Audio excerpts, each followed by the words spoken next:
ॐ श्री परमात्मने नमः।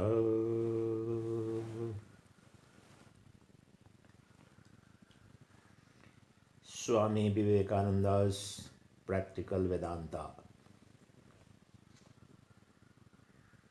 Today's lecture is titled Vedanta in its Application to Indian Life. There is a word which has become very common as an appellation of our race and our religion. The word Hindu requires a little explanation in connection with what I mean by Vedantism.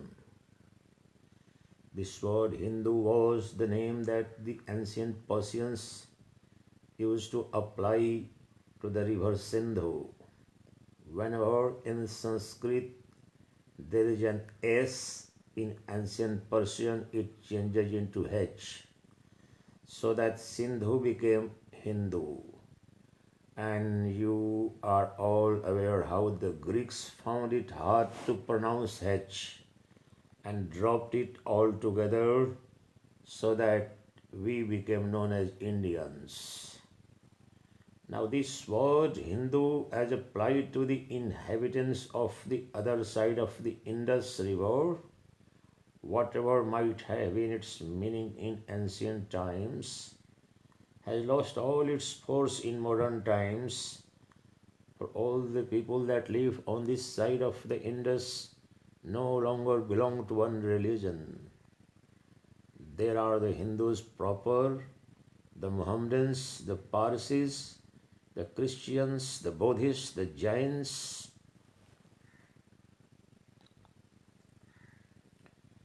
The word Hindu in its literal sense ought to include all these, but as signifying the religion, it would not be proper to call all these Hindus.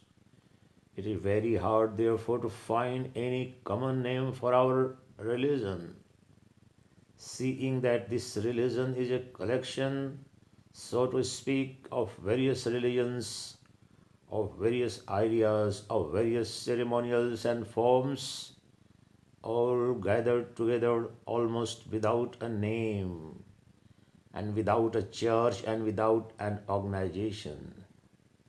The only point where perhaps all our sects agree is that we all believe in the scriptures, the Vedas, the scriptures called Vedas. This perhaps is certain that no man can have a right to be called a Hindu who doesn't admit the supreme authority of the Vedas. All these Vedas, as you are aware, are divided into two portions, the Karma Kanda and the Jnana Kanda. The Karma Kanda includes various sacrifices and ceremonials, of which the larger part has fallen into disuse in the present age. The Jnana Kanda, as embodying the spiritual teachings of the Vedas, known as the Upanishads and the Vedanta, has always been cited as the highest authority by all our teachers, philosophers, and writers, whether dualists or qualified dualists or monists, Dvaitavadi, Vishishtadvaitavadi, or Advaitavadi. Whatever be his philosophy or sect, everyone in India has to find his authority in the Upanishads. If he cannot, his sect would be heterodox. Therefore, perhaps the one name in modern times which would designate every Hindu throughout the land would be Vedantist or Vedika, as you may put it. And in that sense, I always use the words Vedantism and Vedanta. I want to make it a little clearer For of late it has become the custom of most people to identify the word Vedanta with the Advaitic system of the Vedanta philosophy. We all know that Advaitism is only one branch of the various philosophic systems that have been founded on the Upanishads.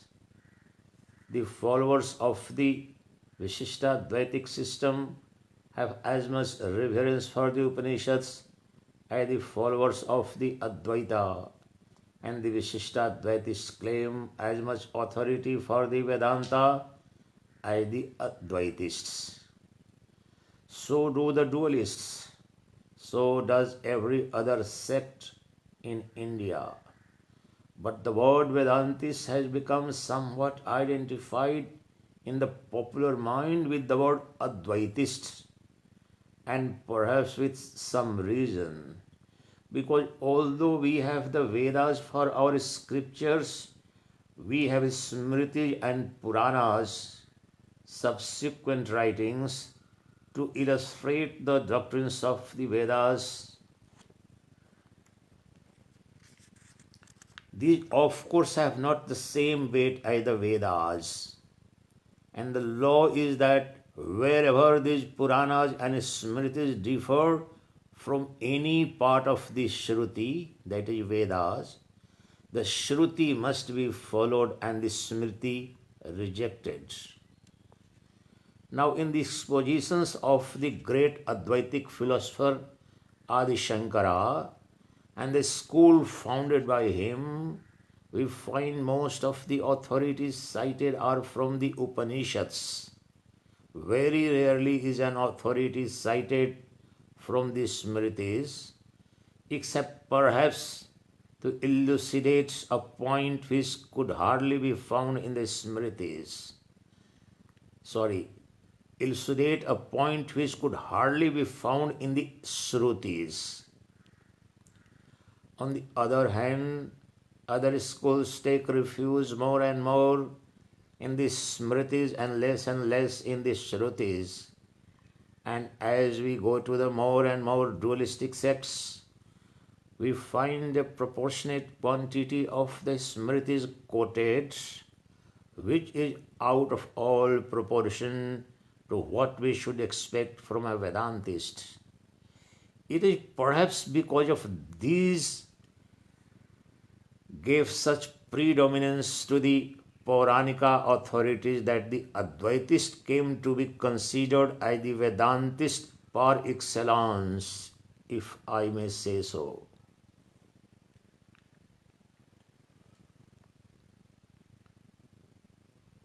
However, it might have been, the word Vedanta must cover the whole ground of Indian religious life, and being part of the Vedas, by all acceptance, it is the most ancient literature that we have. For whatever might be the idea of modern scholars, the Hindus are not ready to admit that parts of the Vedas were written at one time and parts were written at another time. They, of course, still hold on to their belief that the Vedas as a whole were produced at the same time. Rather, if I may say so, that they were never produced, but that they always existed in the mind of the Lord.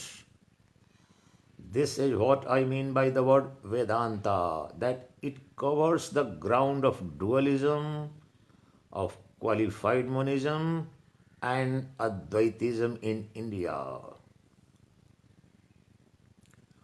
Perhaps we may even take in parts of Buddhism and of Jainism too, if they would come in, for our hearts are sufficiently large. But it is they that will not come in. We are ready, for upon severe analysis you will always find that the essence of the Buddhism was always borrowed from the same Upanishads. Even the ethics, the so called great and wonderful ethics of Buddhism, were there word for word in some one or other of the Upanishads. And so all the good doctrines of the Jains were there, minus their vagaries. In the Upanishads also we find the germs of all the subsequent development of Indian religious thought. Sometimes it has been urged without any ground whatsoever that there is no ideal of bhakti in the Upanishads. Those that have been students of the Upanishads know that that is not true at all. There is enough bhakti in every Upanishad if you will only seek for it. But many of these ideas which are found so fully developed in late times in the Puranas and other Smritis are only in the germ in the Upanishads. The sketch, the skeleton was there as it were.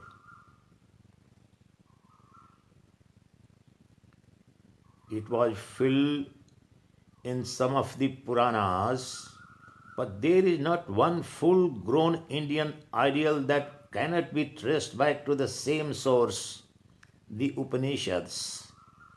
Certain ludicrous attempts have been made by persons without much Upanishadic scholarship to trace bhakti to some foreign source.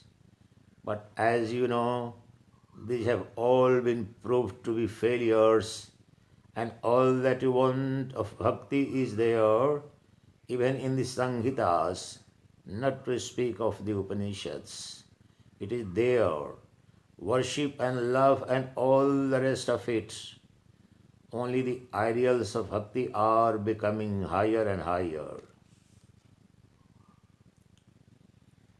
In the Samhita portions, now and then you find traces of a religion of fear and tribulation. In the Samhitas, now and then you would find a worshipper quaking before a Varuna or some other god. Now and then you will find they are very much tortured by the idea of sin. But the Upanishads have no place for the delineation of these things. There is no religion of fear in the Upanishads. It is one of love and one of knowledge alone.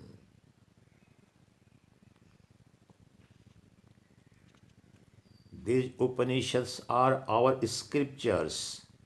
They have been differently explained, and as I have told you already, whenever there is a difference between subsequent Pauranika literature and the Vedas, the Puranas must give way to Vedas. But it is at the same time true that as a practical result, we find ourselves 90% Pauranika and 10% Vedika, even if so much as that. And we all find the most contradictory usages prevailing in our midst, and all religious opinions prevailing in our society, which scarcely have any authority in the scriptures of the Hindus. And in many cases, we read in books and see with astonishment customs of the country that neither have their authority in the Vedas nor in the Smritis or Puranas, but are simply local. And yet, each ignorant villager thinks that if that little local custom dies out, he will no more remain a Hindu. In his mind, Vedantism and these little local customs have been indissolubly identified. In reading the scriptures, it is hard to hard for him to understand that what he is doing has not the sanction of the scriptures, and that the giving up of them will not hurt him at all, but on the other hand will make him a better man. Secondly, there is the other difficulty. These scriptures or ours have been very vast. We read in the Mahabhashya of Patanjali, that great philological work, that the Samveda had 1000 branches. Where are they all? Nobody knows. So, with each of the Vedas, the major portion of these books have disappeared, and it is only the minor portion that remains for us. They were all taken charge of by particular families, and either these families died out or were killed under foreign persecution, or somehow became extinct, and with them that branch of the learning of the Vedas they took charge of became extinct also.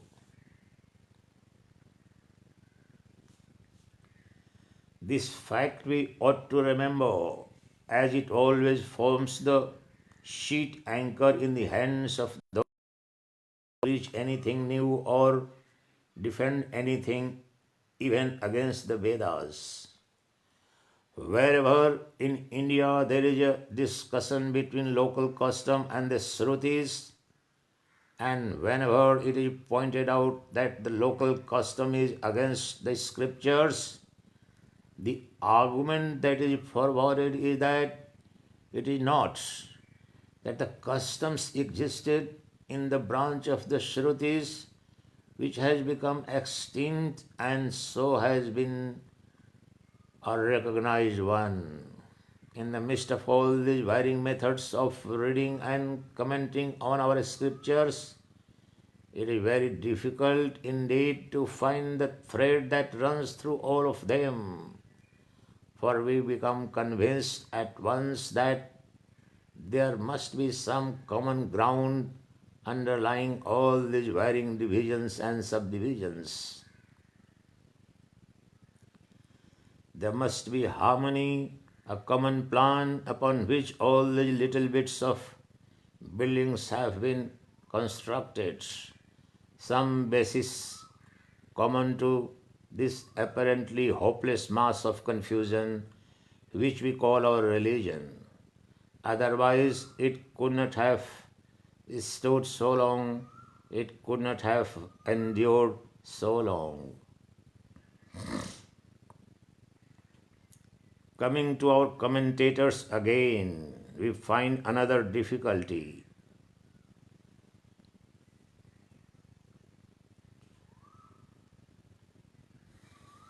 The Advaitic commentator, whenever an Advaitic text comes, preserves it just as it is.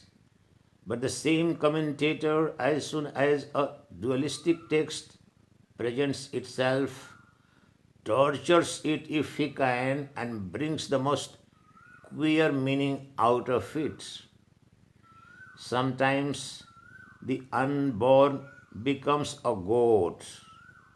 Such are the wonderful changes effected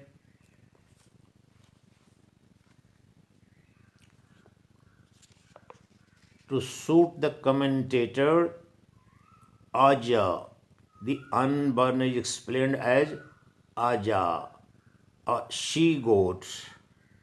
In the same way, if not in a still worse fashion, the texts are handled by the dualistic commentator. Every dualistic text is preserved, and every text that speaks of non dualistic philosophy is tortured in any fashion he likes. This Sanskrit language is so intricate The Sanskrit of the Vedas is so ancient, and the Sanskrit philology is so perfect that any amount of discussion can be carried on for ages in regard to the meaning of one word. If a Pandit takes it into his head, he can render anybody's prattle into correct Sanskrit by force of argument and quotation of texts and rules. These are the difficulties in our way of understanding the Upanishads. It was given to me to live with a man who was as ardent a dualist, as ardent an Advaitist, as ardent a Bhakta, as a Jnani. And living with this mind first put it into my head to understand the Upanishads and the texts of the scriptures from an independent and better basis than by blindly following the commentators. And in my opinion and in my researches, I came to the conclusion that these texts are not at all contradictory. So we need have no fear of text torturing at all. The texts are beautiful. They are most wonderful. And they are not contradictory but wonderfully harmonious, one idea leading up to the other. But the one fact I found is that in all the Upanishads, they begin with dualistic ideas, with worship and all that, and end with a grand flourish of Advaitic ideas.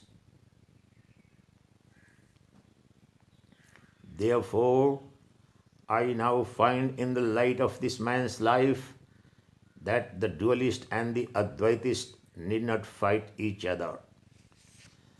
Swami Vivekananda is referring this mind to his guru, none other than Ramakrishna Paramhans, who was at the same time, as you know, a bhakta, a jnani, Advaiti, Vishishta Advaiti, all in one. So when Swami Vivekananda is in this context referring to, I lived with a man, that is Ramakrishna Paramahansa he is referring to, and he was all in one. He treaded all the paths and he succeeded through all the paths, whether the Jnana Marg, Bhakti Marg, or Dvaita Marga, or the Advaita Pantha. He succeeded through all modes and methods and reached to the pinnacle of the realization of the truth. That is what Swami Vivekananda is referring here. Therefore, I now find in the light of this man's life that the dualist and the Advaitist need not fight each other. Each has a place and a great place in the national life. The dualist must remain, for he is as much part and parcel of the national religious life as the Advaitist. One cannot exist without the other. One is the fulfillment of the other. One is the building, the other is the top. The one the root, the other the fruit, and so on.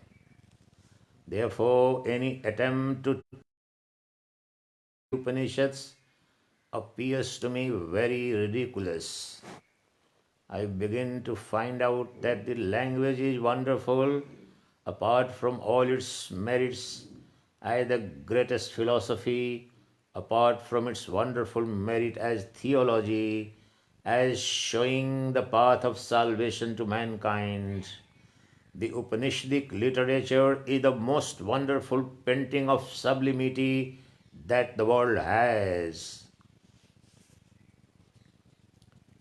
Here comes out in full force that individuality of the human mind, that introspective, intuitive Hindu mind. We have paintings of sublimity elsewhere in all nations, but almost without exception, you will find that their ideal is to grasp the sublime in the muscles. Take, for instance, Milton, Dante, Homer, or any of the Western poets. There are wonderfully sublime passages in them, but there it is always a grasping at infinity through the senses, the muscles, getting the idea of infinite expansion, the infinite of space. We find the same attempts made in the Sanghita portion. You know, some of those wonderful rigs where creation is described, the very heights of expression of the sublime in expansion and the infinite in space are attained. But they found out very soon that the infinite cannot be reached in that way, that even infinite space and expansion and infinite external nature could not express the ideas that were struggling to find expressions in their minds. And so they fell back upon other explanations. The language became new in the Upanishads. It is almost negative.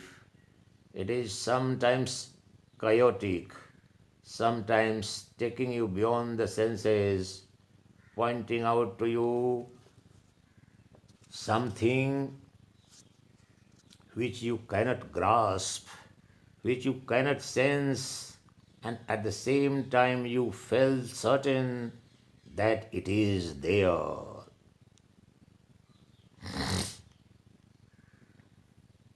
What passage in the world can compare with this? Na tatra suryo bhati na chandratarakam nema vidyuto bhanti kuto yamagnihi.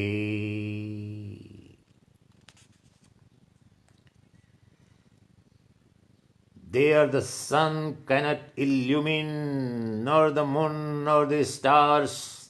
The flash of lightning cannot illumine the place. What to speak of this mortal fire? Again, where can you find a more perfect expression of the whole philosophy of the world? The gist of what the Hindus ever thought, the whole dream of human salvation, painted in language more wonderful, in figure more marvelous than this. Dva suparna sayuya Dva suparna sayuja sakhaya samanam vriksham parishashvajate taronyah piplam swadvatyanasyanyo yabhichakashiti samane vrikshe purusho nimagno nishaya शोचति मुह्यमानः जुष्टं यदा पश्यत्यन्यमीशमस्य महिमानमीति वीतशोकः.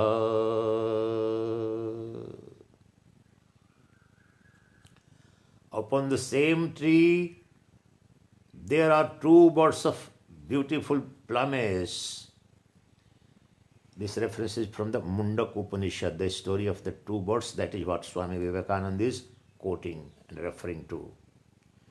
Upon the same tree there are two birds of beautiful plumage, most friendly to each other, one eating the fruits, the other sitting there calm and silent without eating, the one on the lower branch eating sweet and bitter fruits in turn and becoming happy and unhappy, but the other one on the top, calm and majestic, he eats neither sweet nor bitter fruits, cares neither for happiness nor misery, immersed in his own glory. That is Sakshi Bhava, the allegory for Sakshi Bhava in the entire Vedanta. That bird, being free from the sense of doership and enjoyership, that is the message of the highest teaching of Mandaka Upanishad. The bird testifies a rishi, symbolizes a rishi, a state of a self-realized master. Neither doership nor enjoyership is there in his mind. This is the picture of the human soul. Man is eating the sweet and bitter fruits of this life, pursuing gold, pursuing his senses, pursuing the vanities of life, hopelessly, madly careering he goes. In other places, the Upanishads have compared the human soul to the charioteer and the senses to the mad horses unrestrained. That is in Katha Upanishad. This is reference to the Katha Upanishad. Such is the career of men pursuing the vanity of life, children dreaming golden dreams only to find that they are but vain, and old men chewing the cud of their past deeds and yet not knowing how to get out of this network of birth and death, the cycle of birth and death, Bhavasagara. This is the world, yet in the life of everyone there come golden moments in the midst of the deepest sorrows, nay, of the deepest joys.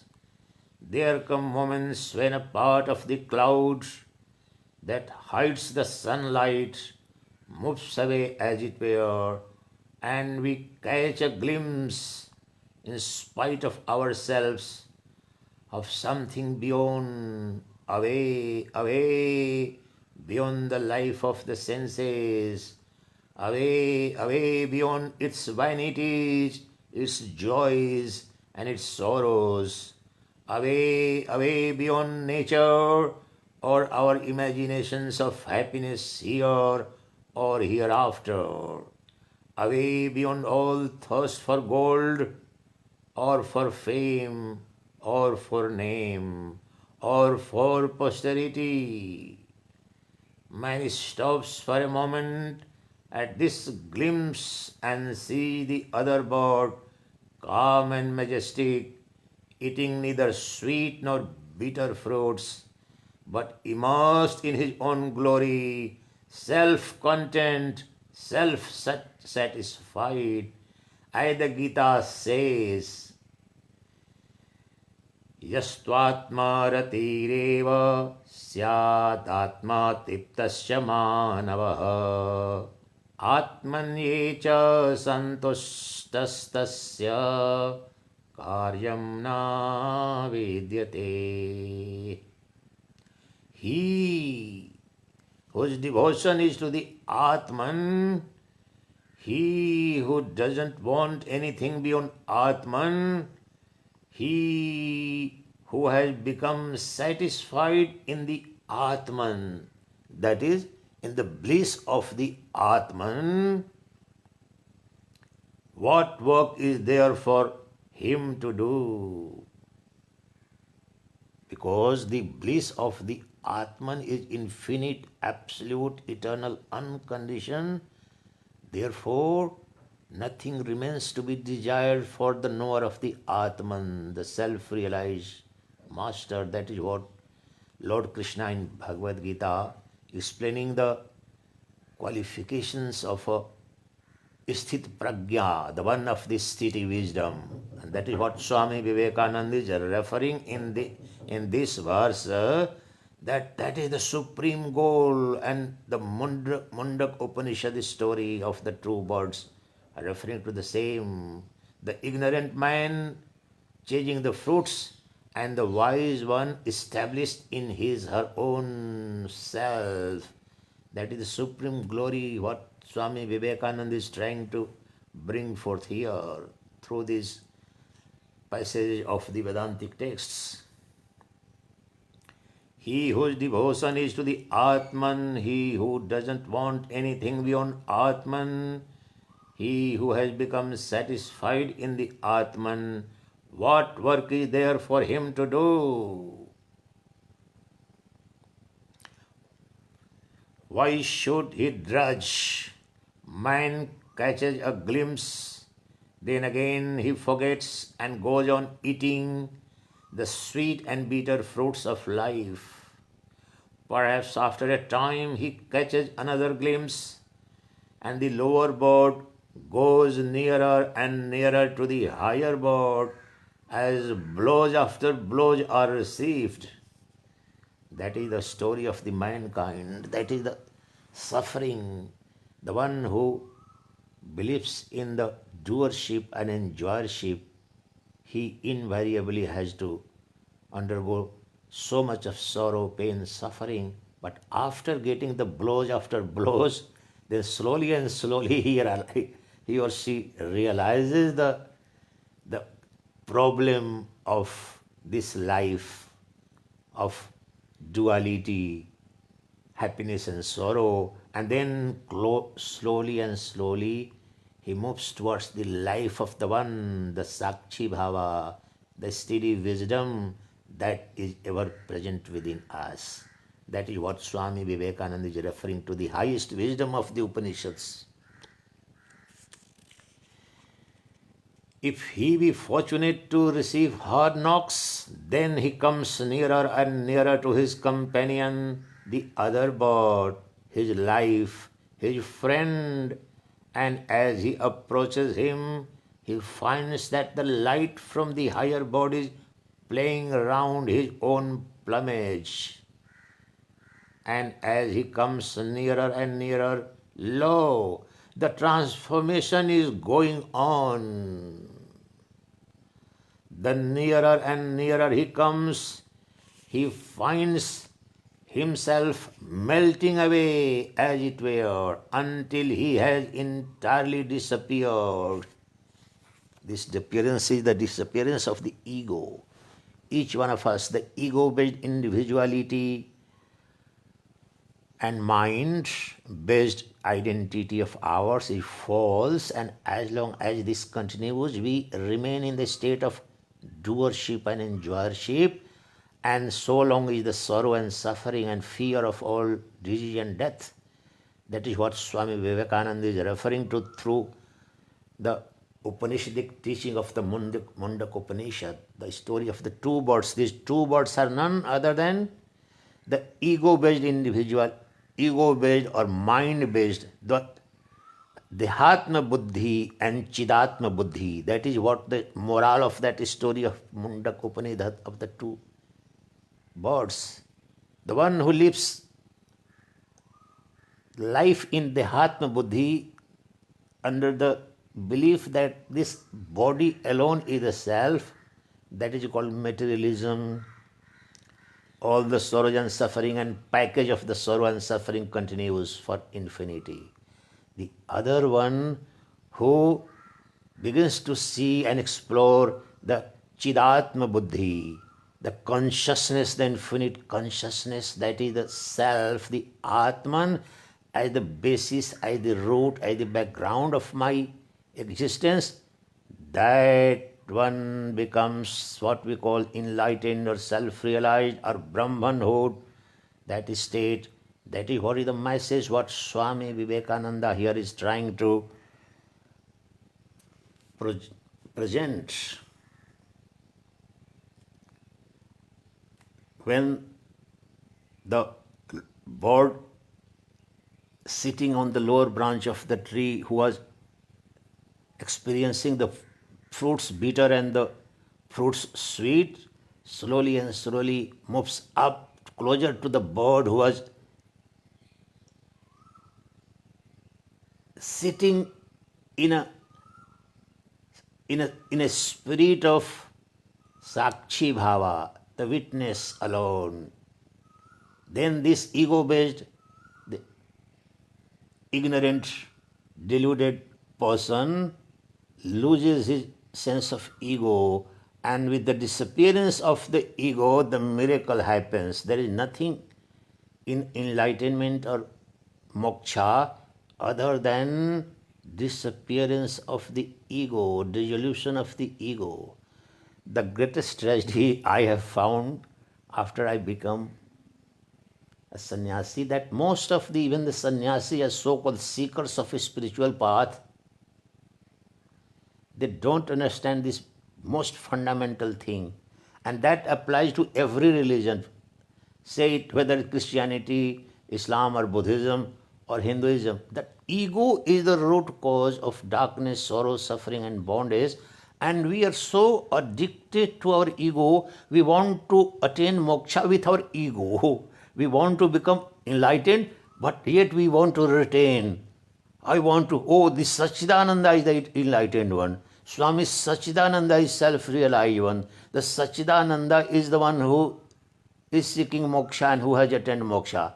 This is pure nonsense. Is as long as especially the sannyasi, I am telling you, if they don't understand this elementary thing, it's all useless exercise, wearing the ochre robe or seeking the path of spirituality. The first and last thing that happens on the journey of spirituality is nothing but dissolution and disappearance of the ego. That's all. Ego alone is the barrier between you, the finite and mortal, poor, helpless individual, and you, the infinite self, you, the Brahman, you, the Satchidananda, eternal. Therefore, you must understand that as long as you are addicted to this ego-based individuality, there is nothing. Millions and billions and trillions of years and eons and life births you will continue. You would have no salvation, no blissfulness, no attainment of the self, infinite. So every spiritual practice has to be must revolve around this resolve that I have to disappear and dissolve my ego and abide in the eternal, immortal, real self.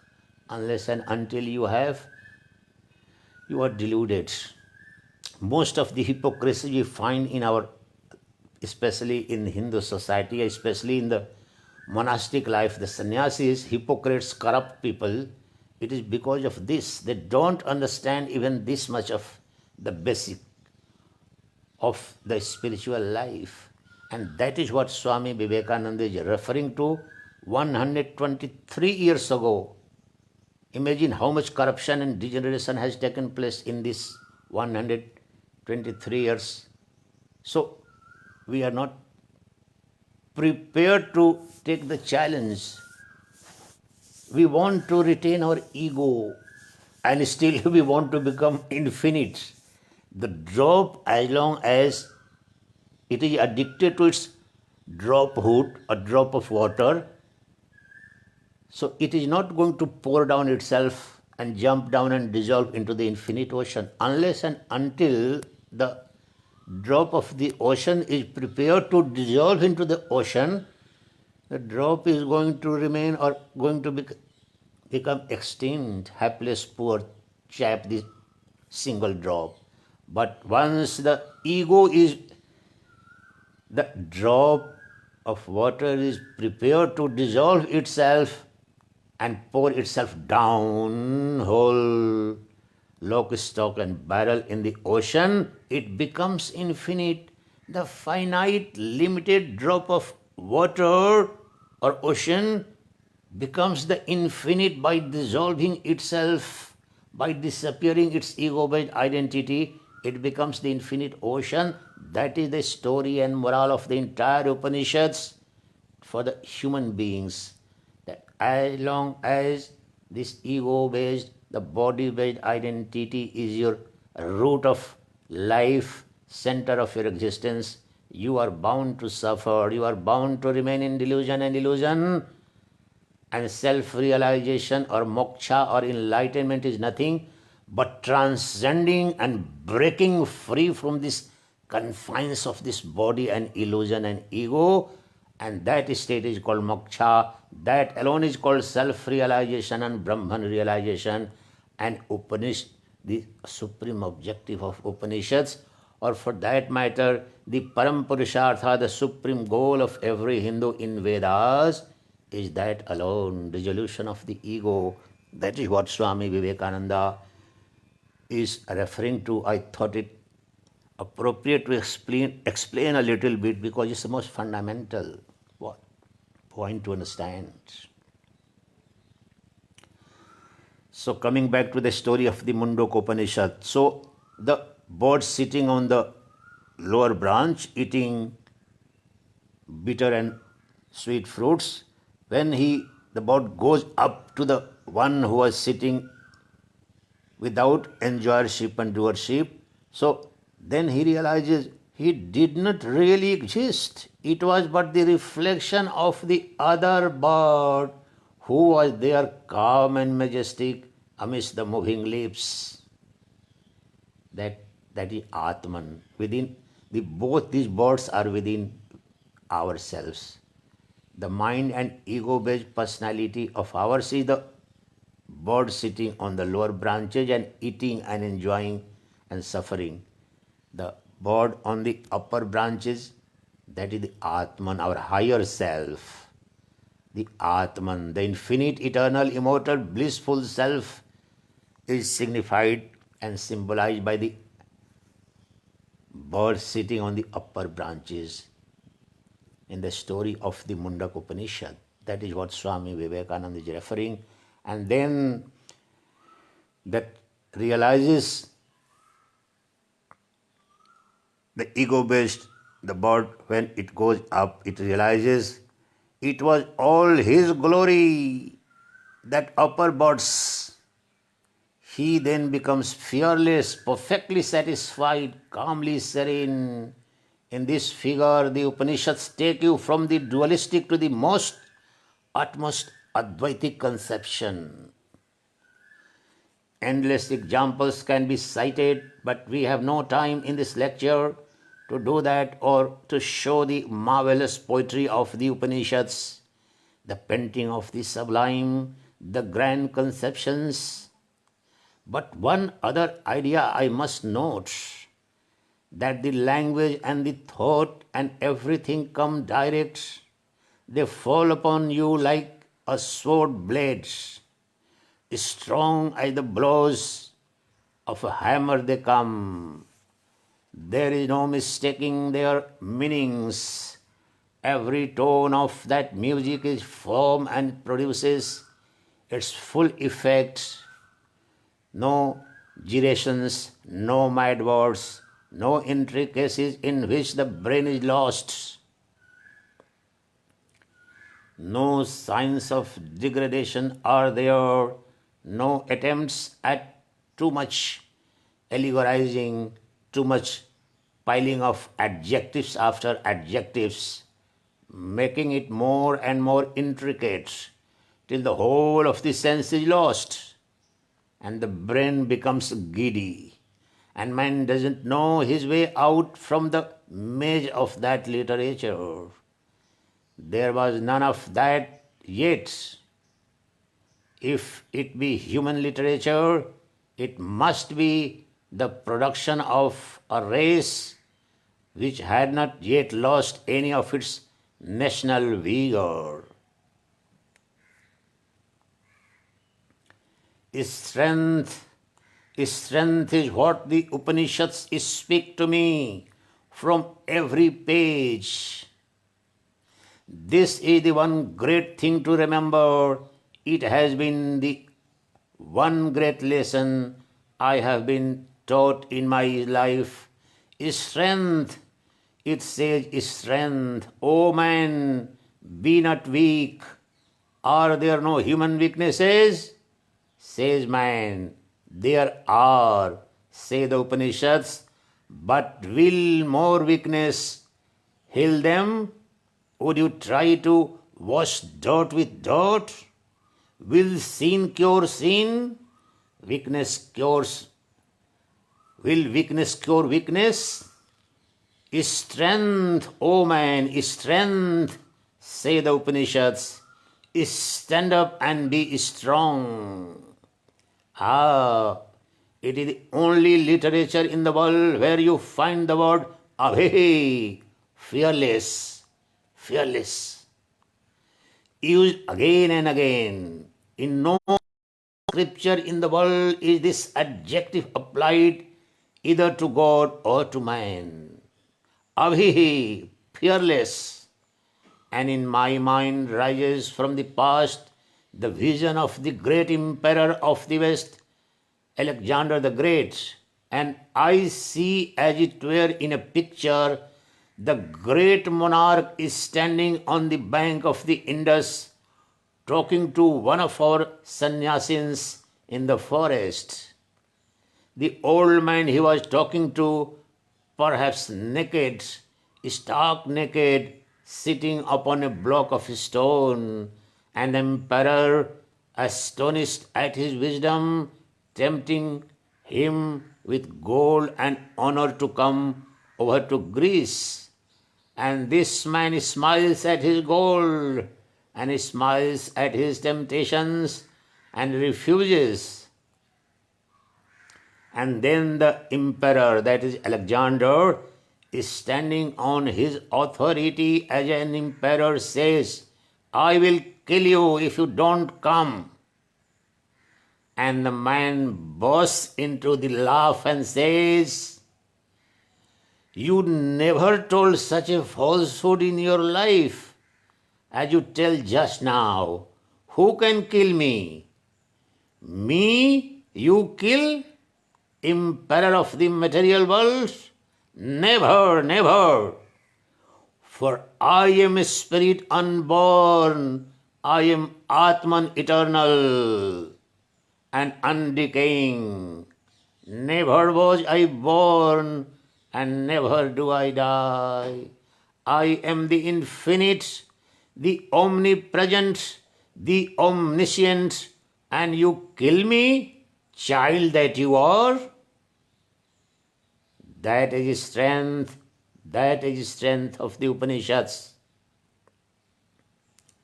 And the more I read the Upanishads, my friends, my countrymen, the more I weep for you, for therein is the great practical application of Vedanta. Strength is strength for us. What we need is strength. Who will give us strength? There are thousands to weaken us, and of stories we have had enough. Every one of our Puranas, if you press it, gives out stories enough to fill 3/4 of the libraries of the world. Everything that can weaken us as a race we have had for the last 1,000 years. It seems as if during that period the national life had this one end in view, that is, how to make us weaker and weaker till we have become real earthworms, crawling at the feet of everyone who dares to put his foot on us.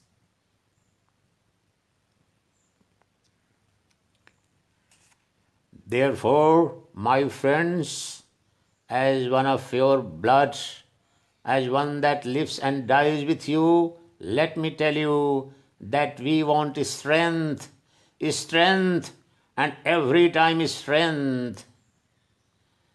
And the Upanishads are the great mine of strength.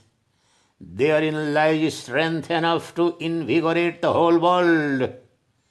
The whole world can be vivified, made strong, energized through them. They will call with trumpet voice upon the weak, the miserable, and the downtrodden of all races, all creeds, and all sects to stand on their feet and be free. Freedom, physical freedom, mental freedom, and spiritual freedom are the watchwords of the Upanishads. Freedom means moksha, freedom means mukti. Freedom is what is called self realization or enlightenment or nirvana. And that is the watchword of the Upanishads freedom. Freedom from all fear, freedom from all want, freedom from all deprivation, freedom from all ignorance. That is the sublime objective of the Upanishads. What Swami Vivekananda is referring to, that therein lies the secret of the 1,000-year-old slavery and subjugation we as a nation suffered. And herein lies alone the salvation and the way out and the solution, but yet we are not ready to listen to. Still we are following, vast majority are following this path of the weakness as shown in many of the Purana stories. This is one scripture in the world of all others that doesn't talk of salvation but of freedom. Freedom. Be free from the bonds of nature. Be free from weakness. And it shows to you that you have this freedom already in you. That is another peculiarity of his teachings.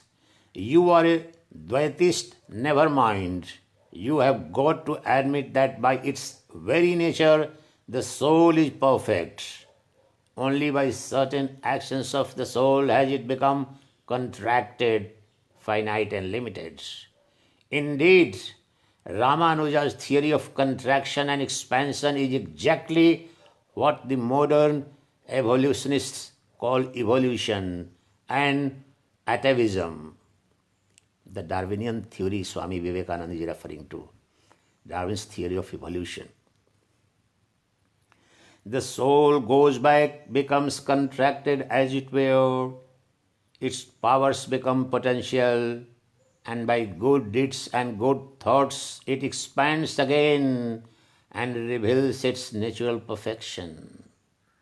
With the Advaitist, the one difference is that he admits evolution in nature and not in the soul, because soul, the Atman, is ever perfect, ever perfect, ever perfect, ever free. That's the difference between the Advaitist and Dvaitist. Suppose there is a screen and there is a small hole in the screen. I am a man standing behind the screen and looking at this grand assembly. I can see only very few faces here. Suppose the hole increases. As it increases, more and more of this assembly is revealed to me. And in full, when the whole has become identified with the screen, there is nothing between you and me in this case. Neither you changed nor I changed. All the change was in the screen. You were the same from the first to the last. Only the screen changed. This is the Advaitist's position with regard to evolution. Evolution of nature and manifestation of the self within, the Atman within. Not that the self can by any means be made to contract. It is unchangeable, the infinite one. It was covered, as it were, with a veil, the veil of Maya, the veil of ignorance. And as this Maya veil becomes thinner and thinner, the inborn natural glory of the soul comes out and becomes more manifest. This is the one great doctrine which the world is waiting to learn from India. Whatever they may talk, however they may try to boast, they will find out day after day that no society can stand without admitting this. Do you not find how everything is being revolutionized? Do you not see how it was the custom to take for granted that everything was wicked until it proved itself good? In education, in punishing criminals, in treating lunatics, in the treatment of common diseases, even that was the old law. What is the modern law? The modern law says the body itself is healthy. It cures diseases of its own nature. Medicine can at the best but help the storing up of the best in the body. What says it of criminals? It takes for granted that however low a criminal may be, there is still the divinity within which doesn't change, and we must treat criminals accordingly. All these things are now changing, and reformatory and penitentiaries are established. So, with everything, consciously or unconsciously, that Indian idea of the divinity within everyone is expressing itself even in other countries. And in your books is the explanation which other nations have to accept. The treatment of one man to another will be entirely revolutionized, and these old ideas of pointing to the weakness of mankind will have to go. They will have received their death blow within this century. Now people may stand up and criticize us. I have been criticized from one end of the world to the other as one who preaches the diabolical idea that there is no sin. Very good. The descendants of these very men will bless me. I, the preacher of virtue and not of sin. I am the teacher of virtue, not of sin. I glory in being the preacher of light, not of darkness. Not of darkness.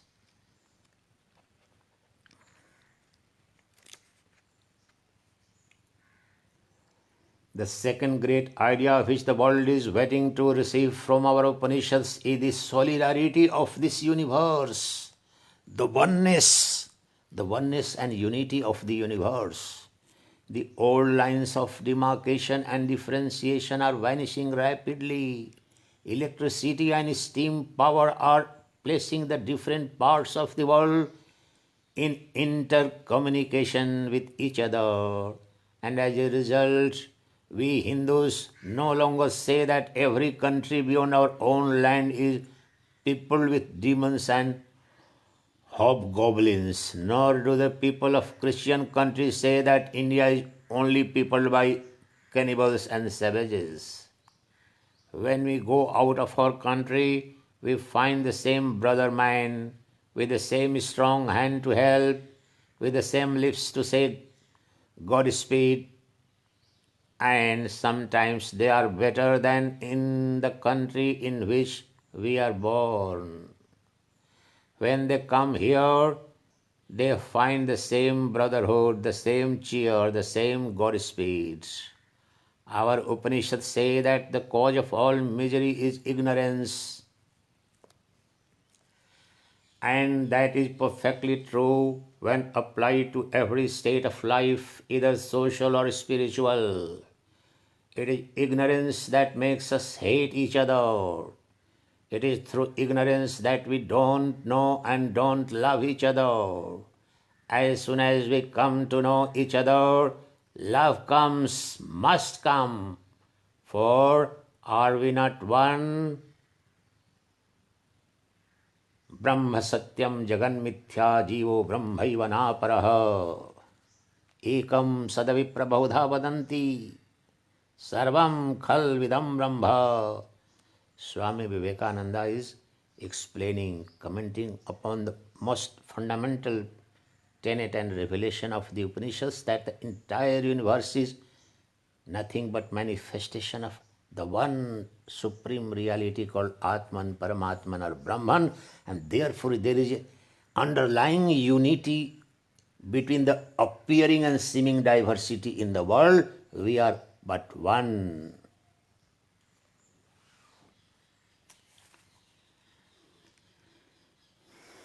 As soon as we come to know each other, love comes, must come, for we are not one. Thus we find solidarity coming in spite of itself. Even in politics and sociology, problems that were only 20 years ago can no more be solved on national grounds only. You see, never ever in human history this principle or this tenet could have been understood better than today, when the entire human race is under the fear of corona pandemic. I mean, just imagine one person got infected in the first week of January in Wuhan province of China, and now every day this country, this region, this family, this village, this town is getting spreading. So no one has an independent destiny. All of us, the entire human race, the entire world has a collective destiny. Realize the connectedness. The other example, of course, for last 50 years, the ecological disaster, the climate change and all that forced the mankind to realize that no, whatever small little activity you do in particular part of the world, it has impact on the whole nature. Ozone hole, climate change, global warming, destruction of the forest and biodiversity. It's all a pointer towards the same old eternal truth revealed by the Upanishadic races, what Swami Vivekananda is referring to. The human race must stop hating each other, must feel jealous to each other. No, we must live with a spirit of cooperation, kindness, compassion, rather than in the spirit of cutthroat competition and confrontation and contrition. That is what Swamiji is pointing towards. And now the mankind is being forced to realize this truth, that we have a collective destiny. Forget that you are atomized independent entity. Anything you think, any way you behave or live, it impacts everyone else too. Therefore, be responsible for every word, thought, and action of yours, because you are not one, you are the infinite in essence. And that is what Swami Vivekananda is pointing out in this. They are assuming huge proportions, gigantic shapes. They can only be solved when looked at in the broader light of international grounds. International organizations, international combinations, international laws are the cry of the day. You see how prophetic Swami Vivekananda was. This lecture he is giving, mind, this is a very fundamental thing to remember. This lecture is being given in Madras in 1897, after Swami Vivekananda returns back to the country. And he is telling and he is predicting that very soon the entire humankind is going to feel the need of international organizations to govern or rule or coordinate our international affairs, and that happens just 17 years later The first United Nations during the year of the First World War, the first United Nations was founded, which again become defunct, and after the Second World War broke in 1939 and went till 1944. Thereafter, the man was forced, the entire human race was forced to realize the need of international and global institutions of governance. We were forced, and before that, Swami Vivekananda is predicting this. How prophetic! And now, today, every day, the global protocols we are following, you see, in the global pandemic or anything, we have international treaties on biodiversity, on control of the pesticides, on the control of the narco-terrorism, on terrorism, anything you name it, there are global protocols, there are global treaties on nuclear armament, on warfare, on human rights.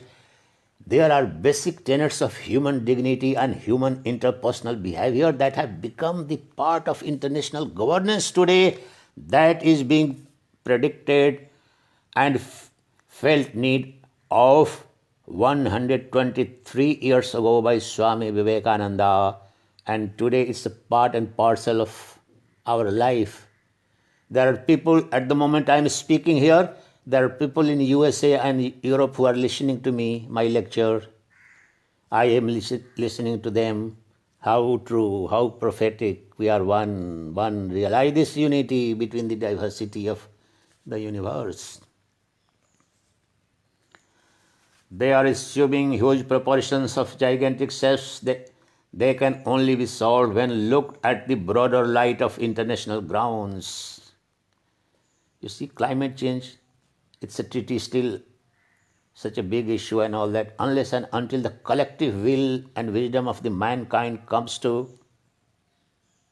it can't be solved. Even this corona pandemic, the WHO, every moment, every day, it has to give and issue certain advisory, the protocols, how the doctors have to behave, how the people have to behave, how the social, all these norms based on the collective wisdom of the countries who have already suffered are being released every moment, every moment. That is the need of the realization, the inner connectedness, the deeper unity of our lives. And unless and until we realize, we are in for very serious trouble. That shows the solidarity. In science, every day they are coming to a similar broad view of matter. You speak of matter, the whole universe as one mass, one ocean of matter, in which you and I, the sun and the moon, and everything else are but the names of different little whirlpools and nothing more. Mentally speaking, it is one universal ocean of thought in which you and I are similar little whirlpools. And as spirit, it moveth not, it changeth not. It is the one unchangeable, unbroken, homogeneous Atman. The cry for morality is coming also, and that is to be found in our books. They explain the fountain of ethics that also the world wants and that it will get here. What do we want in India? If foreigners want these things, we want them 20 times more. Because in spite of the greatness of the Upanishads, in spite of our boosted ancestry of sages, compared to many other races, I must tell you that we are weak, very weak. Swamiji is talking about Indian people, India as a country, because we have this tragic history of 1,000 years of political subjugation and slavery. This great country which gave the most noble and sublime philosophy of eternity of the Atman, immortality of the Atman, and we lived like and behaved like cowards. We ran away at the sight of few marauders. This Bakhtiyaruddin Khilji came with just 25 horse rider goons, and he conquered and he burned the Nalanda Library, International Library, and he destroyed, and the entire country stood mute witness. That is what happened in the Battle of Buxar and Palasi. Atal Bihari Vajpayee used to talk frequently about that. Most of the people in the villages and the towns around were just mute witness to see that battle between the Britishers or East India Company for that matter, and ourselves. We remain mute witness to that unjust war inflicted on us, and that's the purpose here. We thought that koi nripa hoi hamai kya hani. What do I do? What I have to do with that? Oh, somebody else, some king, some queen. That must go. That has been the bane of Indian life. And if you want as a nation, as a country, as a society, you must feel for whatever is going right and wrong. You have something to do. You must intervene. You have a role to play. Assert your divinity and fight it out. Never allow anything unlawful, illegal, unjust, sinful to happen anywhere in the world. You must raise your voice. That is what is the message Swami Vivekananda is pointing towards, based on, of course, Upanishads alone, our ancient teaching alone. What do we want in India? If foreigners want these things, we want 20 times more, because in spite of the greatness of the Upanishads, in spite of our boasted ancestry of sages, compared to many other races, I must tell you that we are weak, very weak. First of all is our physical weakness. That physical weakness is the cause of at least 1/3 of our miseries. We are lazy. We cannot work. We cannot combine. We don't love each other. We are intensely selfish. Not three of us can come together without hating each other, without being jealous of each other. That is the state in which we are, hopelessly disorganized mobs, immensely selfish, fighting each other for centuries as to whether a certain mark is to be put on our forehead this way or that way, writing volumes and volumes upon such momentous questions as to whether the look of a man spoils my food or not. This we have been doing for the past few centuries. We cannot expect anything high from a race whose whole brain energy has been occupied in such worldly beautiful problems and researches. Swami is taunting. He's sarcastic. He's at his sarcastic best. And are we not ashamed of ourselves? Sometimes we are. But though we think these things frivolous, we cannot give them up. We speak of many things parrot-like, but never do them. Speaking and not doing has become a habit with us, the Hindus, the Indians. What is the cause of that? Physical weakness.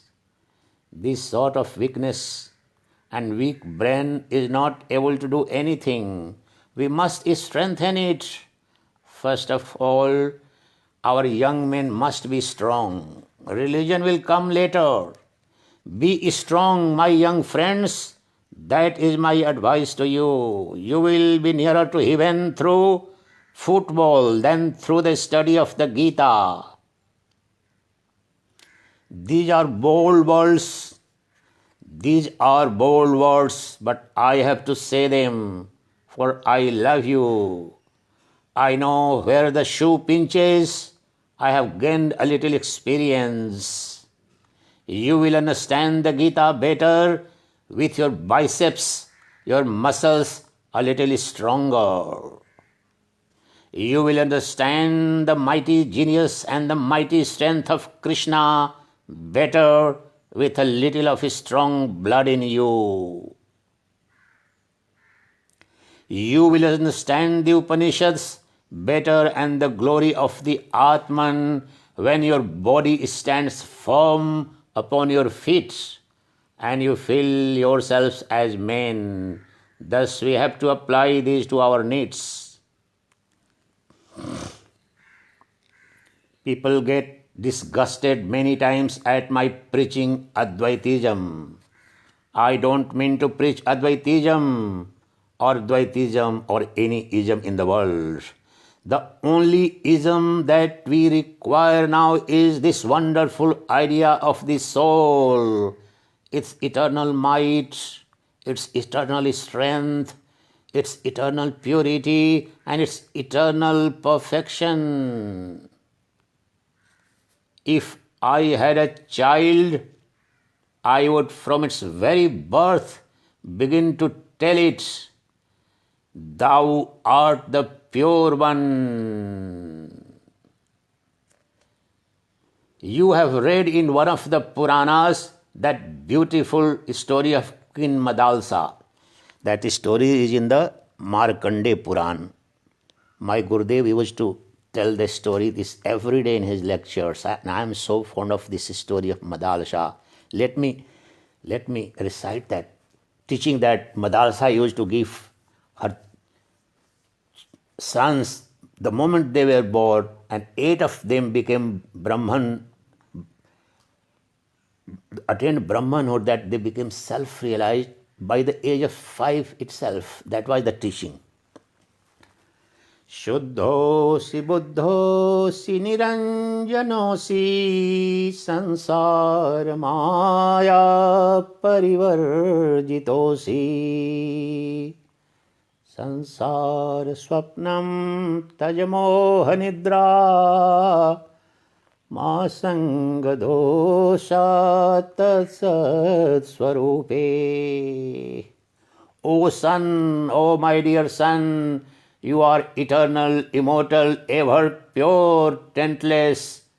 Atman, Brahman, Supreme Self you are. No taint can touch you. Break free from the delusion and deep sleep of this awake world.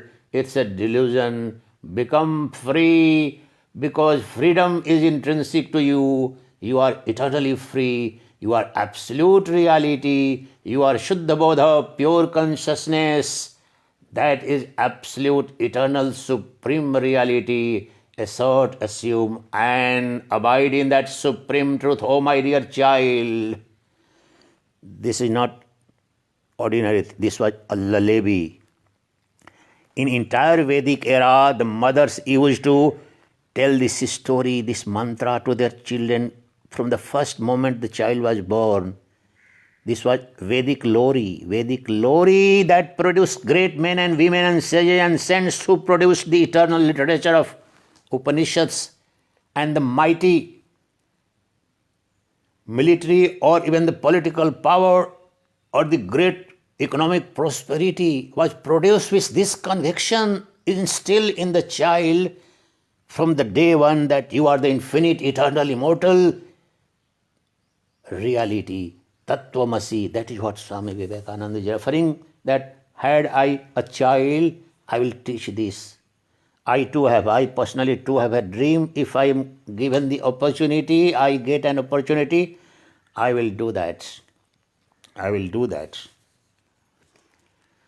Thou art the pure one. You have read in one of the Puranas that beautiful story of Queen Madalsa. Madalsa was, as regarded in Markandeya Purana, avatar of Mother Saraswati, Goddess Saraswati. Her husband was King Sikhidhwaj. That is the story in Markandeya Puran. Those of you who are interested, that's a very, very, very powerful story and very fundamental to revolutionary transformation in any society, in any country, in any culture. You must read it. The story of Queen Madalsa, how as soon as she had a child, she puts her baby with her own hands in the cradle, and how a cradle rocks to and fro, she begins to sing, Thou art the pure one, the stainless, the sinless. Swami Vivekananda is translating, just presenting this translation of the Sutra, Sanskrit Sutra. I just chanted, Suddhosi Buddhosi Niranjanosi. The same, the Lalevi of Sanskrit is being translated here by Swamiji. Thou art the pure one, the stainless, the mighty one, the great one. There is much in that. Feel that you are great and great you become. Again, let me tell you one thing. This is the most fundamental principle of Vedanta, that you become what you feel. The 11th verse of the first chapter of Ashtavakra Gita, remember this line. Yatha matir sa gatir bhavet. As you think, so you become. If you think yourself divine, divine you become. If you think yourself as demonic and devilish you become. If you think yourself finite, finite you become. If you think yourself poor, miserable, helpless, sinful, that you become. But if you feel yourself that you are strong, invincible, divine, that you become, because you are the Brahman, you are the Atman. It's only wrong notion, wrong illusion, wrong belief about your reality. You have restrained in chain yourself with the wrong belief, the belief of the Atma Buddhi. That alone is the bondage. Break free from this belief that I am the finite body and I am the infinite Atman, I am eternal self, I am the supreme self, I am omnipotent, omniscient and omnipresent reality. That you become right now, right here. You decide what you are. That is the most fundamental discovery thousands of years ago about human psychology that sages and seers of the Vedanta discovered. This is the super psychology. The Western psychology of Freudian and Jungian psychology has not even dared to go nearer to that. They have not been able to do that. We must reinvent, rediscover and make it popular, this Vedic lullaby, Shuddhosi Buddhosi Niranjanosi. I am prepared to spend my lifetime in preaching, teaching and popularizing this, provided anybody feels the same way. What did I get as my experience all over the world is the question. They may talk about sinners, and if all enlightened Englishmen really believed that they were sinners, Englishmen would be no better than the Negroes in Central Africa. God bless them that they don't believe it. On the other hand, the Englishman believes he is born the Lord of the world. You see here the practical lesson for every Indian. And that is what even Ramatirth in his lectures, Swami Ramatirth, after Swami Vivekananda, he went there in 1902. He used to say in almost every lecture in America that you Westerners, you Americans, you Europeans have now become real Vedantists, practical Vedantists. You have learned, you have borrowed and you have imbibed the real lessons of Vedanta, and that is the secret of your greatness. Even material, economic, military power and political power the Western countries have got. And we the Hindus, we the Indians have become first at hypocrites. Our wisdom of the Vedanta, that is secret of the mighty and great countries and cultures and individualities, has become confined to our books alone. It has become confined to the Upanishads alone. That is the secret of the fall, subjugation and slavery of India for 1,000 years. This Swami, that was the revelation there. And that is what Swami Vivekananda is also saying. Swami Ramatirtha is revealing the same after Swami Vivekananda, and that is what Swami Vivekananda is pointing out, why India became slave for 1000 years.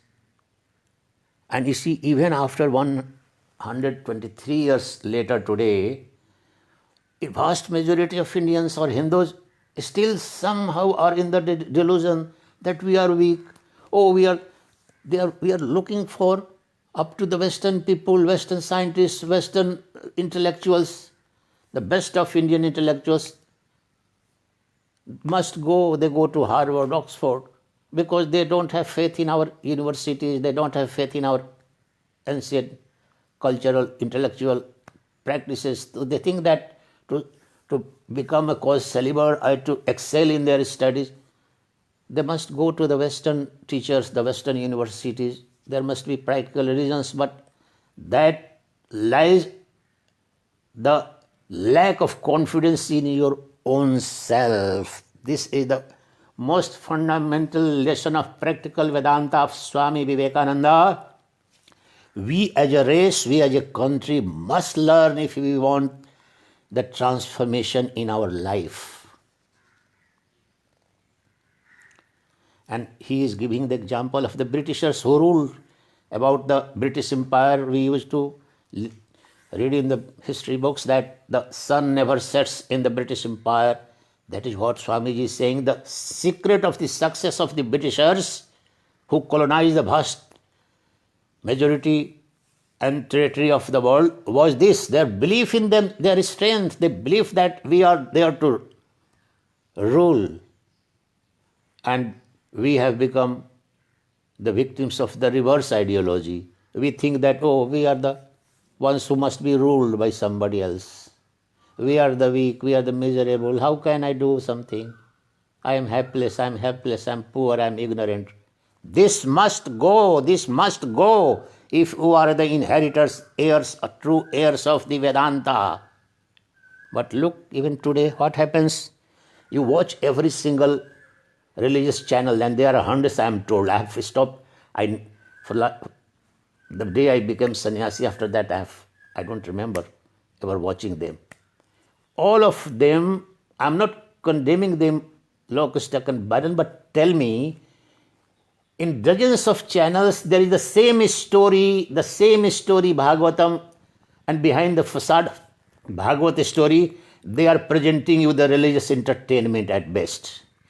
The same dance, the same music, the same entertainment, and you still continue to remain in the illusion that, oh, something spiritual is happening. You are going to get the enlightenment that Parikshit got through the instruction of the Shukadeva. You are not going to. Let me tell you, dare I say, you are there for entertainment alone, and entertainment is required only by the mind, only by the ego, and as long as you nourish your ego, as long as you nurture your ego, you are in bondage, you are bound to remain in subjugation, ignorance and delusion. The secret of freedom lies in the wisdom of the Upanishads, the Vedanta, not a single discourse you will watch on any of the channels, because nobody is interested. You are interested in entertainment, and you would call that you are promoting Sanatana Dharma. This dance and orchestra part is projecting as Veda Vyasa. I laugh at the words they use, that Vyasapitha. The dancers and drummers and orchestrators have assumed the seat of Veda Vyasa. Not a single word of wisdom, of spiritual wisdom of the Vedanta or Upanishad is there. They are presenting the best entertainment, and that is what you want. It is not their fault. They are selling what you are in need of. Every single Hindu must rise up and think about it. Think about it. You are what you want. You want entertainment. You want to waste your life. You want to remain deluded with the wine of this religious entertainment. Remain so. And that is, no one is going to do anything for you. You yourself want to remain deluded. You are just nurturing your mind and nurturing your ego, and you still want to feel that, oh, I have attended and listened to on television channel, some religious channel, this Bhagavad Katha. I have attained moksha. In thousands and thousands and thousands of lifetimes, you are not going to get freedom, let me tell you. Because you are not interested in freedom, you are interested in sensual pleasure. Let me tell you in crude terms, mental entertainment. I am telling this not out of air. I have experimented this intense experiment. Why the people are not interested in Vedantic Upanishadic discourses and why they are so much interested. They spend, do you know, 5 crores, 10 crores are spent in one event, not a few thousand anybody is interested to spend on organizing discourse on Bhagavad Gita or Upanishads. If at all somebody organizes anything on Bhagavad Gita, it's simply because it's Lord Krishna, something embodiment. We know Lord Krishna, so we will do that. Upanishads, forget it. Forget it, Upanishads. Even those great mathas and ashrams in Rishikesh, Haridwar, where vast majority of the monks live, the name is there, the culture is, tradition is, and they started with the vision of teaching, preaching and propagating and promoting Advaita Vedanta. I am not going to name them, where even Swami Vivekananda came and studied for a while, or Swami Ram Tirtha. Now they are doing exactly opposite things. Just for name's sake, they are carrying the tradition of teaching Vedanta or Upanishads, but they have lost, because they are telling me, they have told me, the real religious, they tell us that nobody is interested in Vedanta, they are interested in entertainment. Most of the Hindus are interested in entertainment. Unless and until you provide them entertainment, they are not going to give dakshina. So how are we going to run the ashrams?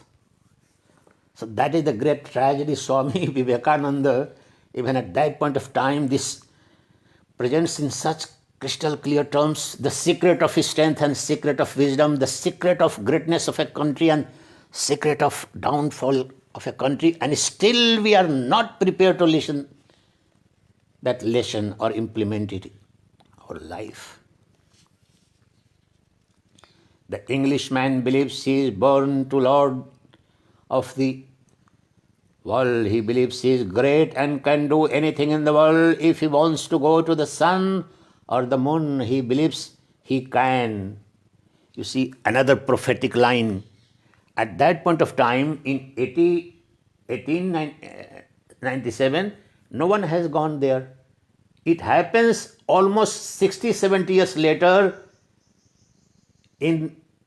when the Americans landed on moon, I think if I'm correct, 1967 or 63, the long step for the mankind, the short step for a scientist. So this became possible. Now we Indians also are sending our missions to Mission Mars, Chandrayaan and all this. This is the spirit of Vedanta. This is the spirit. We can do everything. We have the power to do everything. We must explore the unknown territories. And this is happening true. At that point of time, imagine in 1897, people would have thought in Madras when here is lecturing, oh, what a stupid man. How can we go to Mars? How can we go to moon? It became a reality. It is a reality. Never even in the world, anywhere else, anybody would imagine that, and it becomes a reality of today. Only with the faith and belief in your own ability. He believes he is great and can do anything in the world. If he wants to go to the sun or the moon, he can go. And that makes him great. If he had believed his priests that he was a poor, miserable sinner going to be barbecued through all eternity, he would not be the same Englishman that is he today. So I find in every nation that in spite of priests and superstition, the divine within lives and asserts itself, we have lost faith. Would you believe me? We have less faith than the Englishman and woman, 1,000 times less faith. There are plain words, but I say this, I cannot help it.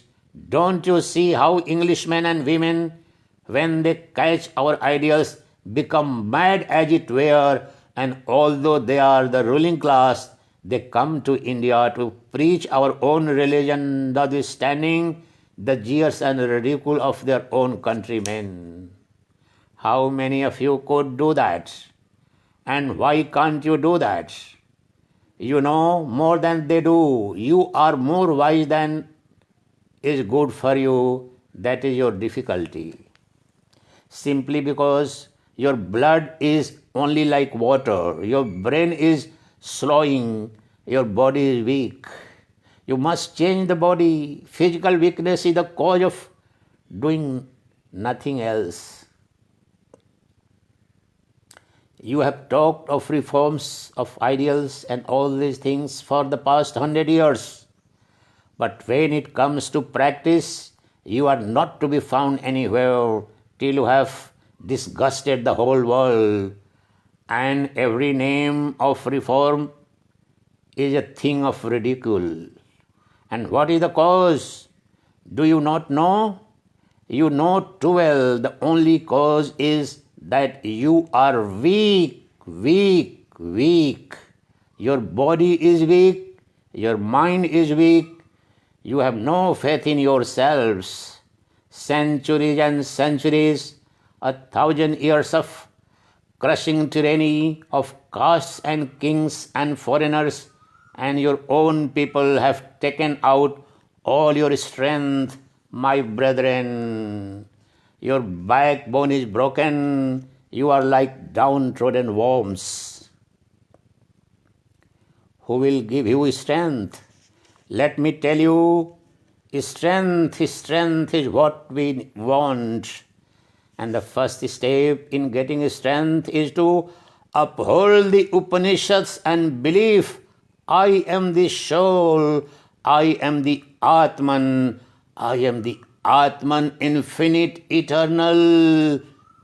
This is the secret of greatness, not only of an individual or society, but of any country or culture or era who believes in this strength that I am eternal, immortal, infinite Atman. This secret of Upanishads alone give you the secret of success, the secret of greatness, the secret of victory supreme lies in these words of Upanishads. Only if they become part and parcel of your daily life, your word, thought, each and every word, thought, and act of yours, it becomes soaked in the light of this infinite wisdom of the Upanishads, then your fate, fortune, and future will become different right now, right here. Me the sword cannot cut, nor weapons pierce. Me the fire cannot burn, me the air cannot dry. I am the omnipotent, I am the omniscient. So repeat this blessed saving word. Don't say we are weak. We can do anything and everything. We can. What can we not do? What is there that we can't do? Everything can be done by us. We all have the same glorious soul. Let us believe in it. Have faith as Nachiketa. At the time of his father's sacrifice, faith came unto Nachiketa. I wish that faith would come to each of you, and every one of you would stand up a giant world mover with a gigantic intellect and infinite God in every respect. You are an infinite God in every respect, in truth, in reality. That is what I want you to become. This is the strength that you get from the Upanishads. This is the faith that you get from there. But it was only for the sannyasi. Rahasya is esoteric. The Upanishads were in the hands of the sannyasis. He went into the forest. Shankara was a little kind and said, even Garhastas, householders, may study the Upanishads. It will do them good. Before Jagat Guru Adi Shankaracharya, it was not allowed. The Garhastas, the householders, were not allowed to study Upanishads. That was the great liberating impact of Adi Shankara. He popularized them, especially after writing commentaries on the principal Upanishads. It will not hurt them. But still the idea is that the Upanishads talked only of the forest life of the recluse. As I told you the other day, the only commentary, the authoritative commentary on the Vedas has been made once and for all by him who inspired the Vedas, by Krishna in the Gita. It is therefore everyone and in every occupation of life, that is, Vedanta and Upanishads and Bhagavad Gita are for everyone and in every ashram or stage or station of life. That is what Swamiji is trying to suggest here. These conceptions of the Vedanta must come out, must remain not only in the forest, not only in the cave, but they must come out to work at the bar and the bench, in the pulpit and in the cottage of the poor man, with the fishermen that are catching fish and with the students that are studying. They call to every man, woman and child, whatever be their occupation, wherever they may be, and what is there to fear? How can the fishermen and all this carry out the ideals of the Upanishads? The way has been shown. It is infinite. Religion is infinite. None can go beyond it. And whatever you do sincerely is good for you. Even the least thing well done brings marvelous results. Therefore, let everyone do what little he can. If the fisherman thinks that he is the spirit, he will be a better fisherman. If the student thinks he is the spirit, he will be a better student. If the lawyer thinks that he is the spirit, he will be a better lawyer, and so on. And the result will be that the caste will remain forever. It is in the nature of society to form itself into groups, and what will go will be these privileges. Caste is natural order. I can perform one duty in social life and you another. You can govern a country, I can mend a pair of old shoes, but that is no reason why you are greater than I. For can you mend my shoes? Can I govern the country? I am clever in mending shoes, you are clever in reading Vedas, but that is no reason why you should trample on my head. Why, if one commits murder, should be praised, and if another steals an apple, why should he be hanged? This will have to go. Caste is good, that is the only natural way of solving life. Men must form themselves into groups, and you cannot get rid of that. Wherever you go, there will be caste. But that doesn't mean that there should be these privileges. They should be knocked on the heads. If you teach Vedanta to the fisherman, he will say, I am as good a man as you. I am a fisherman. You are a philosopher, but I have the same God in me as you have in you. And that is what we want. No privilege for anyone.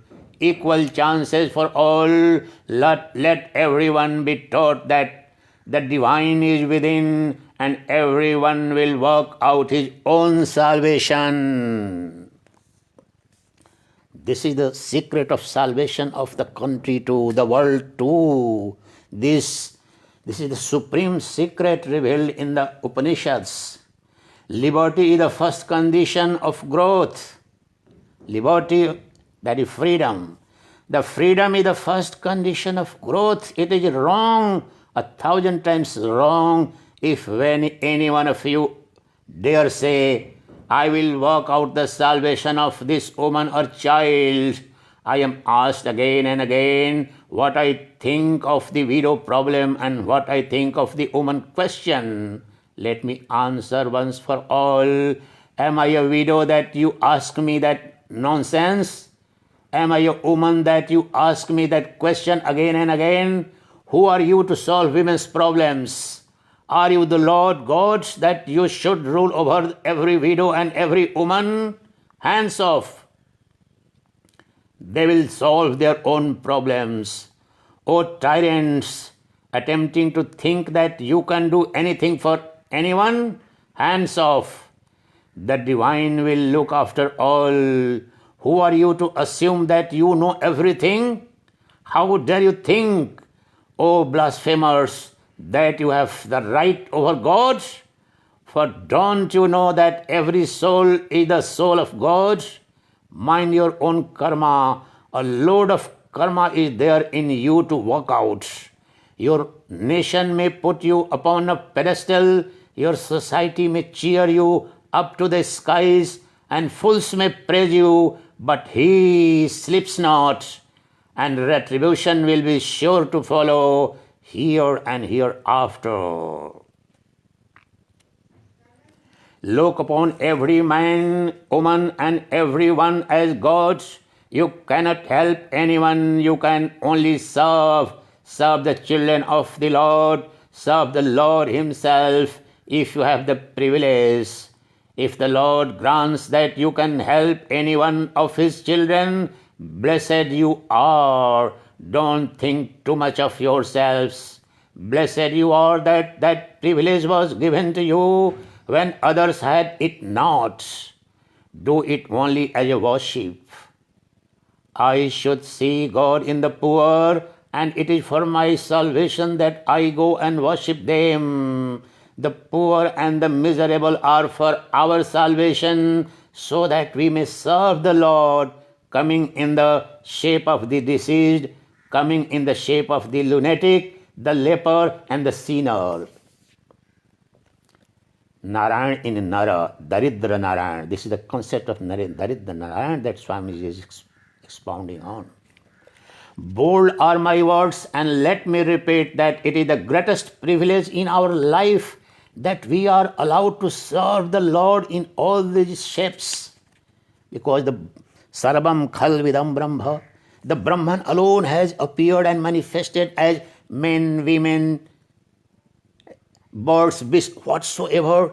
So service of anyone and anything in the universe is essentially the service to the Lord. That is the most fundamental principle, that Brahmam Sarvam Khalvidam Brahma. What is the practical lesson of Vedanta from this? Because there is none other than the Brahman, and if I am a true devotee of the Brahman, the God, I must serve, help, love, respect each one to the best of my ability. That would be the true devotion, that would be the true bhakti, and that would be the bhakti in the light of the supreme jnana, that is Sarvam Khalvidam Brahma. That is the ultimate and supreme teaching of Upanishads, that I must inculcate and abide and implement in my day-to-day life. That is what Swami Vivekananda is trying to suggest in this most revolutionary lecture on practical Vedanta. It's so relevant for each one of us. Give up the idea that by ruling over others you can do any good to them, but you can do just as much as you can in the case of the plant. You can supply the growing seeds with the materials for the making up of its body. bringing to it the earth, the water, the air that it wants. It will take all that it wants by its own nature. It will assimilate and grow by its own nature. Bring all light into the world. Light, bring light. Let light come unto everyone. The task will not be finished till everyone has reached the Lord. Bring light to the poor and bring more light to the rich. For they, the rich, require it more than the poor. Bring light to the ignorant and more light to the educated, for the vanity of the education of our time are tremendous. Thus bring light to all and leave the rest unto the Lord. For in the words of the same Lord, to work you have the right, and not to the fruits thereof. Let not your work produce results for you, and at the same time may you never be without work. Karmanyevadhikaraste ma phaleshu kadachana ma karma phala heturbhurma nateyo asti sangita. The supreme wisdom of the Bhagavad Gita, Swamiji is referring here. Ma sangos ast karmadaha. Let not your work produce results for you, and at the same time may you never be without. May He who taught such grand ideas to our forefathers ages ago help us to get strength to carry into practice His commands.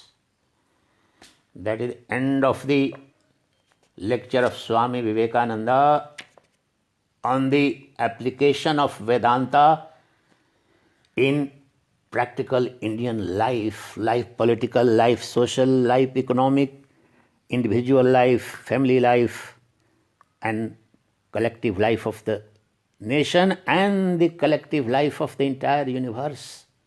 In every step, at every step, the wisdom has to be applied. If you want to really manifest your divinity, if you want to realize the glory of your true nature, you must do it and do it in right earnest.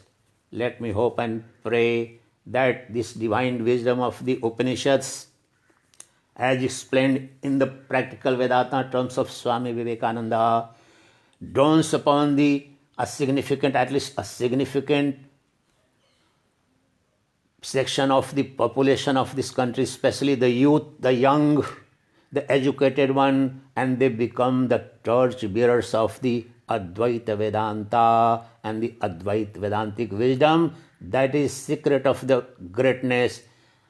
That is the secret of the supreme victory. That alone holds the secret to bliss of all kind. Let that wisdom be upon all of you. Chidanandaropaha Shivoham Shivoham. Realize that you are the Shiva right now, right here, not in the next moment. You are Shiva, always you are Shiva and Shiva alone. Shiva of the nature of blissful consciousness you are. The Shiva infinite, the Shiva omnipotent, the Shiva omnipresent you are. And then see the miracle, see the revolution. You are miracle of all miracles. You are the secret of all cosmic secrets. Realize that Shivahood of yours and see the magic, see the revolution within you and outside you on the planet and beyond. Chidanandaropa Shivoham Shivoham.